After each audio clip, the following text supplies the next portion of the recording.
From the land of lakes, this is 10,000 Takes. Brought to you by Minnesota Score Radio. Wally and Eric back for yet another week as we slice and dice the always busy, always topical, super saturated Minnesota sports scene. Well, Wally, the July 4th holiday has come and gone, but I think we're still going to have some fireworks on this show, get you all heated up. Oh, boy. A lot to get into. We're at that mythical halfway point of the Major League Baseball season. All-Star game on the horizon. Where do you want to start? Well, we could start with the All-Star game. Of course, there will be no Twins in the starting lineup. That much we know. But, you know, it's the only All-Star game left in pro sports, in the Big Four anyway, basketball, football, baseball, and hockey, that has any credence at all, except if it ends in a tie. Then they're going to go to a home run derby, oh, by the way. Wow. I was at the game that did end in a tie in Milwaukee in 2002. If that comes to pass, I don't have the words to describe how disappointing and they have a home run derby on Monday. I know. Isn't that enough? Exactly. Why do we need to even bastardize the flippin' All-Star game? You have to do that. I assume we're going to have the stupid pitch clock. I mean, how is Fox going to get all those great live mic quotes that they got last year? That's another thing, too. That was overkill on that last year. Remember the telecast last year? Yeah, when they had players actually mic'd up on the field. They would interview them between pitches. Alex Manoah was good. The guy from Toronto, he was really interesting. But after that, it was just like overkill. Way too much of this stuff. Wait a minute. Fox came up with a gimmick? Yes, a gimmick. I am floored by that. the network that gave us robots on NFL games. Yeah, more Goofy or less. graphics. Yeah, you're right. So I don't know. I mean, they're trying to juice it up somehow, some way. Just let them play baseball. Isn't that enough? Apparently not. Everybody's got ADD now. Everybody's looking at their phone. You got to grab their attention. I'm with you. You know, it's the last remaining All-Star game that has some sizzle. It is the Midsummer Classic, and MLB does have the sports stage. There's really nothing going on for a couple of days. Right. The location this year is Seattle, which is a wonderful city in the summer. You'll get those sunny days, and you can see Mount Rainier and Puget Sound. So if you're going out there, you'll probably love it. Like you said, there might not be a lot of Twins going out with you. I'm guessing one, right? Yeah, I'll probably just get a first-place team, perhaps, sending just one. Yeah, we aren't to the All-Star break quite yet, so that could change between now and then. Yeah, I mean, it was always one of my favorite times of the year was to watch the All-Star game. I'd make a point of watching it. It's the only one I really watch anymore. I watch a little of the NBA All-Star game, but that's gone to garbage as well. So there really isn't. This is really the only one that's left, and I think that Rob Manfred is bound and determined and hell-bent on ruining this one, too. So he just is, man. I'm starting to really see the light that you've seen for a while on this guy. I've always been banging on Roger Goodell. I'm just so angry and irate with what he's done to the NFL. But I think Rob Manfred is Roger Goodell light. Yeah, he really is. He's made a lot of bad moves on the chessboard. And the situation in Oakland, he's done nothing to go to bat, in my opinion. For he doesn't care. No, he doesn't. No. He just wants the new ballpark in Vegas and the extortion of what they'll charge the owners to relocate. And no, that's depressing. Right. And as far as the All-Star game itself goes, these guys, unlike in football, there generally isn't, a high risk of injury like you have in football, which now the NFL has done away with the Pro Bowl. It's a touch football game or a flag game, whatever it is. The NHL, they haven't played defense in the NHL All-Star game in years. It's now, 3-on-3, and it's goofy. They don't have a real game anymore. The NBA, that was this past year's NBA All-Star game was just absolute trash. This is the only one that still is interesting to watch, and the guys come to play usually. I just hope and pray that this game doesn't go to extra innings, because you know who, Rob Manfred wants to have a home run derby to decide the winner, which is absolute garbage. Let them play. I know it's an exhibition, which, by the way, I was okay with, and I know we have our disagreement on this, but I was okay with the winning side getting the extra home game in the World Series, the American League or the Well, National it did give the game juice. I will say that. I was always on board with saying, we'll make it part of the equation. Having the best overall record's got to carry some weight. And maybe now that we have interleague every day, which league's better in interleague play? And then that third factor might be who won the All-Star. I don't disagree with that. Then you can still give it some, some cachet. But well, it'll be fun. Hopefully there won't be raindrops in Seattle. They can leave that roof open, and maybe Shohei Ohtani will get the win as a pitcher and hit the winning home run in an extra innings in a home run derby. That's possible, isn't it? Who gets the win in a home run derby? Right? The last guy standing on the mound? I hope not. All right, well, stick around. We have a lot more coming up. This is 10K Takes, your All-Star game ticket.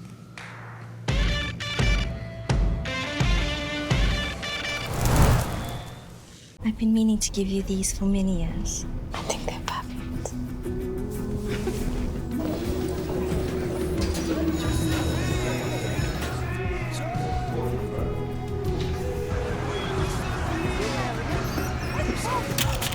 Maya?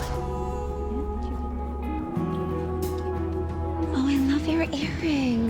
Why didn't you try these? It isn't just about vision. It's about care. Nobody cares for eyes more than Pearl.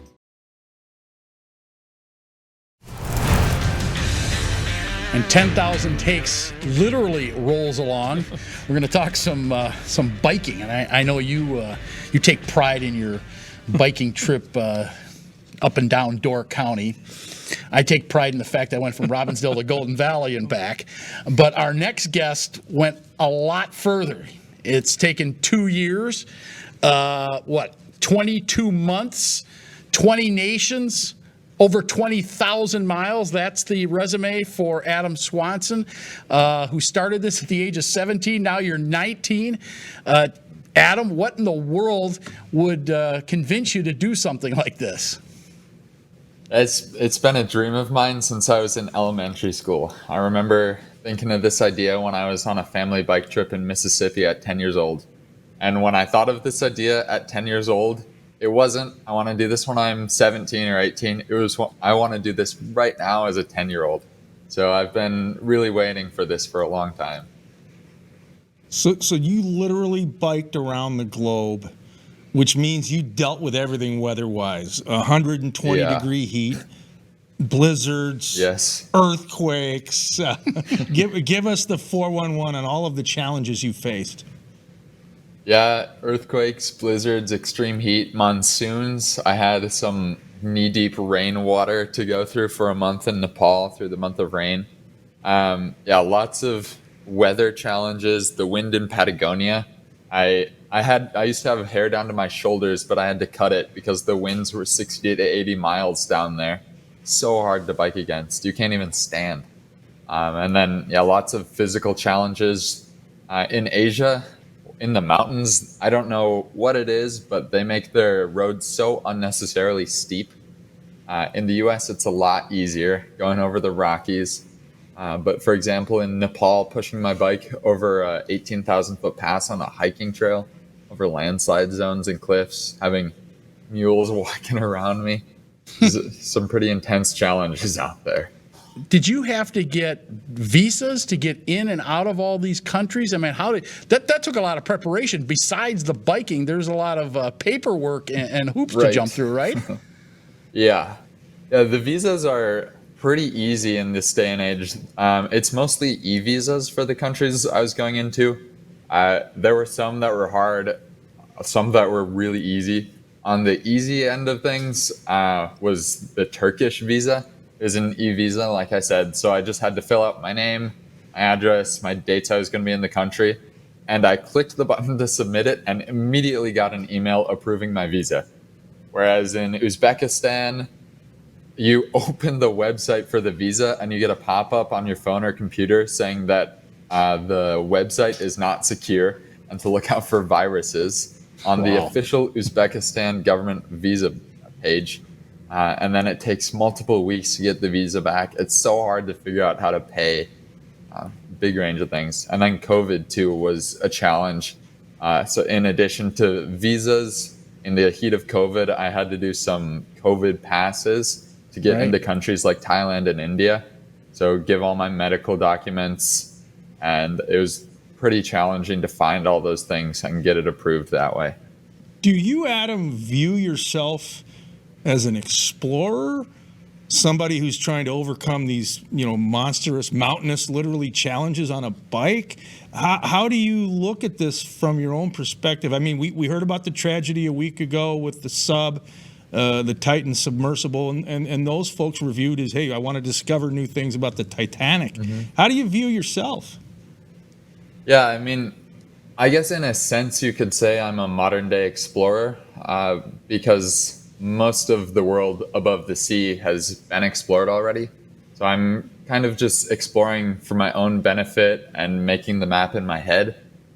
Really, the goal of the trip was to get out there between high school and college, mature a bit, and to learn about new cultures in the world, talk to people, and learn about how the world works.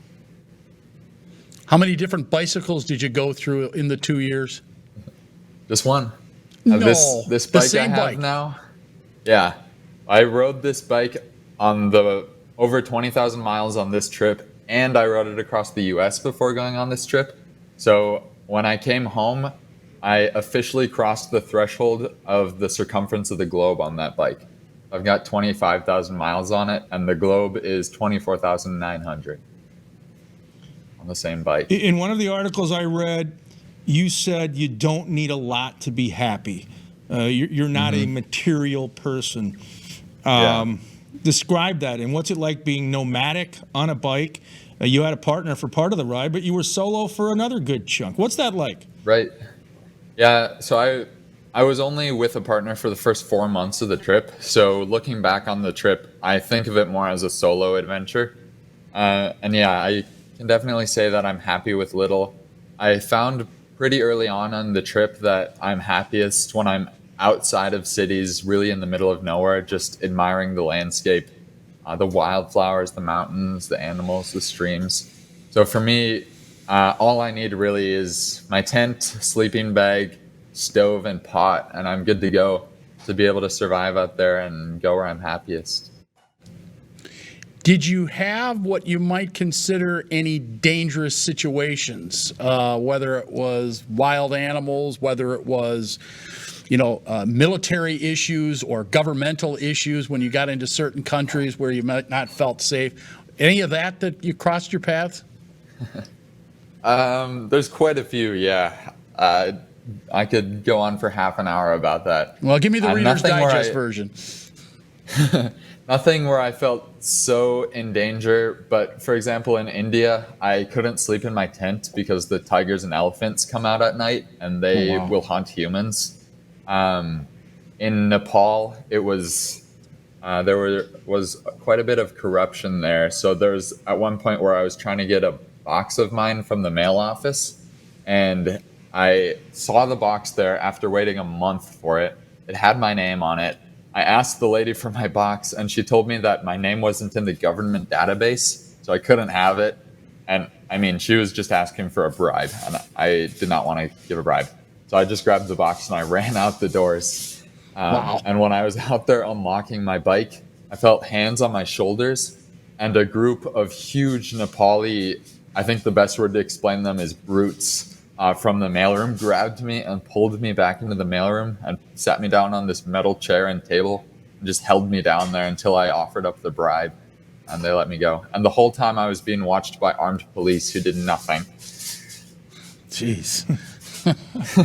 So you described this as a gap year, or maybe we should say 2 gap years for you, because it took so long. Were your parents supportive? Yeah, they were. So I grew up cycle touring with my family, and they had confidence in our trips together that I knew what I was doing going out there. I self-funded it all, so they were supportive, always in contact with me, and were always happy to hear what I was doing. So what continents did you hit? Obviously, North America. You already talked about that. What other continents? Did you do Africa? Did you just do Asia? Where did you do Europe? Fill me in. I started in Europe. I rode across Europe and then flew to Thailand, so into Asia, and then I biked across across Asia from east to west, and back across Europe, and then I flew down to South America and biked from the southern point of South America north up to central South America, and then flew to North America. So 4 continents in all. All right, so the total cost was $19K. You know, you hear about people who, compete on bikes, the Tour de France or something like that. That's a race. I'm not sure they ever stop to smell the roses. Were you concerned about how much time and how fast you were going? Or as you said, you saw the landscape, the sky, the clouds, the wildflowers, the mountains. Was that more what this was about, enjoying the journey? Yeah, exactly. It was the journey, not the destination for me. I went into it knowing that I had 2 years ahead of me. And if you think about 2 years ahead of you and all you have is time to travel and explore, it feels like a lifetime ahead of you. So I was never afraid of spending too much time in one place. I had 2 points where I spent a month in a town, once in Nepal and one in Chile. So I was definitely in the mindset of going slow, smelling the roses, enjoying and really getting to know these places I was in. And you mentioned a tent. Was that your accommodation for most of these trips, or did you stay in some hotels or some hostels? How did you handle the day-to-day stuff? So I've done 680 days on the road on this trip, and I would guess 450 of them would have been in the tent. Outside of the US, the hostel community is amazing. So in Asia, I could usually stay in a hostel between $3 and $7 a night in a 6-bed dorm. And that's what I was doing when I was in towns, getting some time on the mattresses, talking to people in these community rooms. It's a good group of travelers there. It's fun. And you said the Rocky Mountains were not as challenging as some of the other mountain ranges in other parts of the world. Expound on that, because even driving through the Rockies can be difficult with all the S curves, and I've hiked out there. I mean, it's certainly not easy. Why are the Rockies a piece of cake in your world? Well, okay, so when I cycled across the US with my family, I remember the Rockies being so hard. And then now that I've gone over these crazy huge passes in the Himalayas and through Patagonia, going up the Rockies this time, I barely even noticed it. The roads are so nice and gradual. They just do such a good job paving these roads and making them accessible for travel in the US that it's just so much easier than these dirt trails full of holes and, yeah, like I said, mules up and down the trails going around me. It's not comparable at all. Well, Adam, congratulations on making this trip over 20,000 miles, 2 years. Thank you. You spent almost $20,000 of your own money to do this. Quite an accomplishment. I'm sure you have other goals down the line, and certainly keep us abreast if and when you do come up on another challenge. I will. All right. Good job. Pedal power. Pedal power. All right. Thanks, guys. Good Adam talking to you. Swanson. He went to St. Paul Central High School, and he went around the world on his bike. Back with more here on 10,000 Takes after this. Stay with us. I've been meaning to give you these for many years. I think they're perfect.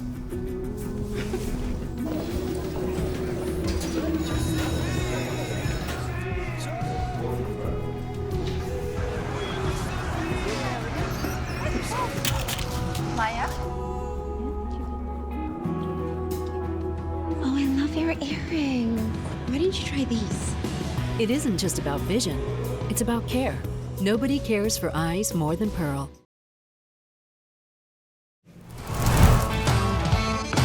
You are watching 10,000 Takes, and I want to get a quick take from you on this. If the Twins do falter again this year, is Rocco on the hot seat? Will he get fired? I think the hot seat will definitely get very hot. Will the Twins make a move?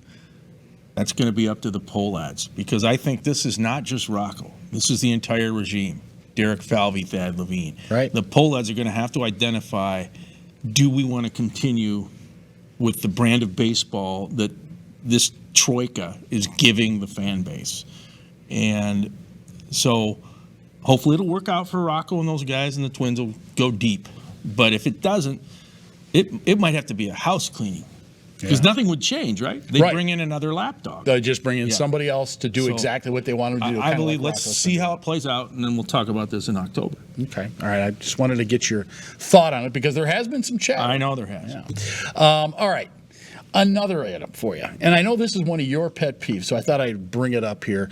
Since we were talking about the All-Star game a little bit earlier, and we'll get that All-Star broadcast, and your guy John Smoltz will be doing the broadcast as he has. And for the most part, I like John Smoltz as an analyst, the former Cy Young Award winner and, of course, Hall of Famer. But they tend to break things down a lot. And particularly for the All-Star game, man, I don't know if I want to know what every pitch is that just was thrown, or so on and so forth. Because you see a lot of that these days, don't you? I couldn't agree more. It's sweeping through the game like a forest fire. And I watch a lot of baseball. You do too. And these color analysts now feel the need to break down every pitch. That was a curveball. That was a slider that missed the zone. That was a sweeper. That was a fastball that was up. I mean, on and on they go. That was a cutter. And it's so inside baseball. Right. Part of baseball's allure is you have all this time to fill, and you can get into the players' personalities. What kind of characters are there? You might see a fan in the stands that you could build an inning off of what they're wearing. Yeah. You can, like I was listening to a game the other day, and I can't remember. I think it was, might have been Boston, and it was in Minnesota. It was the radio version of the Red Sox, and they spotted a fan at Target Field who had a Mahomes jersey on, who looked like a younger Patrick Mahomes, and they were able to stretch that out for a half inning. I thought it was good radio. It was entertaining for my simple mind, and I just think there's so many other stories out there and vignettes you can get into. Don't describe every pitch. I don't need to hear that. Maybe it was Pat Mahomes, because people forget that Pat Mahomes pitched for the Minnesota Twins. And they brought that up. And to me, the great broadcast teams mix in humor and absolutely, information and fun. I remember watching a Mets game a couple of years ago when they were in St. Louis, and they showed the arch, and the New York Mets TV crew talked about going up in the arch and what that's like. And there's a lot of people who've never been in the arch. I thought it was good entertainment. We need to get more of that. You ever been in the arch? I have. Okay, yeah, as have I. It sways. Yeah, it does. I was there a long time ago, but I was up there. It's like riding up in a boxcar. Yeah. And we only have a little less than a minute.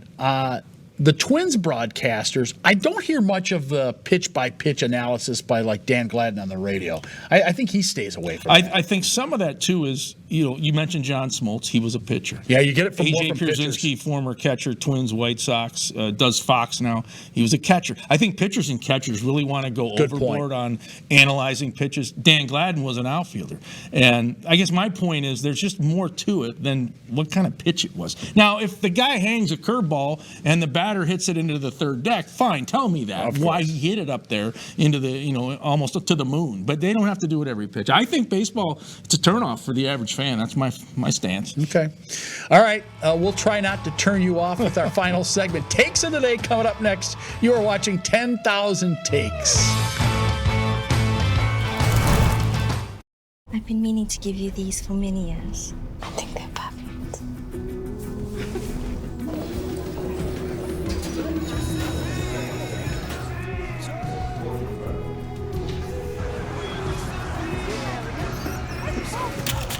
Maya? Oh, I love your earring. Why didn't you try these? It isn't just about vision, it's about care. Nobody cares for eyes more than Pearl.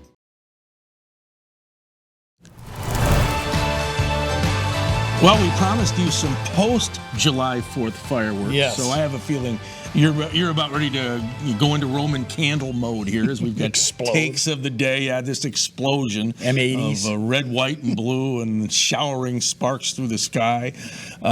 So takes of the day. Are you an angry American, cranky Yankee, or dare I say it, happy camper. I think the flag of France is red, white, and blue too, isn't it? It's kind of like like a light blue. Well, I think it Could is. be. Well, and that brings me to my topic. The French national team that will play in the World Cup of Basketball. Now, Rudy Gobert, who has played for that French national team over the years, enjoys doing it, wants to do it, says he's going to do it again. I know there are folks that think, well, maybe he shouldn't. There's an injury risk. There's an injury risk getting out of bed in the morning. Let's face it. Let the guy go and play. Leave him alone. We have enough Rudy Gobert issues in Minnesota to complain about, like the trade itself, thinking that this guy is the next Wilt Chamberlain. He's not. He's Rudy Gobert. He's a nice player. He's not a great player. Let him go play for his country if that's what he wants to do. It's, minimal opportunity to do that type of thing. He wants to do it. Hey, basketball in France is on the rise. They got some guy by the name of Joel Embiid that wants to play for him. They also had Victor, the number 1 draft choice, that's from France. So, I say leave Rudy alone. Let him go play for his national team, and kumbaya. Well, the mood meter says... Is that French, by the way?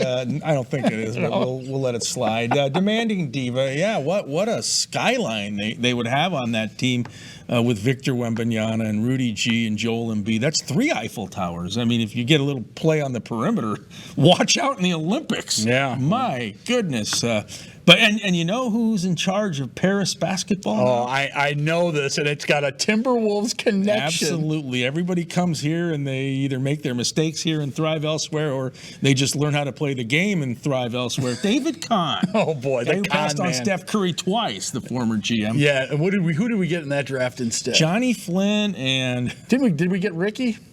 I think Ricky Rubio, and there was another point guard. Was it Ty Lawson? I think he brought in a threesome of point guards. Yeah, we erred many I times. think with Steph David Curry Kahn. would have done pretty well here. But okay. Well, my take of the day, I'll talk about a global icon, and that's Shohei Ohtani. Most people know who he is, LA Angels superstar. He can pitch, and he's outstanding at the plate. I mean, he leads the Angels in every major statistical category in pitching and hitting. And he's among the leaders in Major League Baseball in a lot of categories. So what he's doing is off the chain. He's a modern-day Babe Ruth. And if you have a chance to watch him play, I would recommend doing it. You're going to tell your kids about this someday. But what I love about Shohei, more than the numbers, durability. He grabs that lunch bucket and shows up to work every day. As we were taping this show, he had played in 78 of the Angels' 80 games. Now, think about it in this era of load management. Yeah. I got to have the day off after a day game, all that stuff. He's not doing that. Yeah. He's not cheating the fan base. He's not cheating his team. And it just goes to show you that you can be durable. He's young, he's athletic, and he's going to survive all of this. He's a non-fit as a Minnesota Twin, is boy. what you're trying to say. He wouldn't make it here, would he? No, because they give him days off and nap rooms and all that good stuff. That doesn't fit into the Twins' MO these days. It does not. Playing every day? The heck with that. You were saying there's a risk of injury when you get out of bed. I was going to say there's a risk of injury when you put the TC cap on or the M with the star on it. Oh, Lord. Either one. Well, that's injured enough. That M with the star on it. But I'll give a shout out to Shohei and the All-Star game coming up, and he's going to get, garner all the attention, or most of it. Well, a lot he of should. it, so. He should. Yeah. All right, let's FedEx out those thank yous. One goes to Adam Swanson, also to David Weld and Rocky for Wally. I'm Eric saying so long. This is 10K Takes, your sports ticket.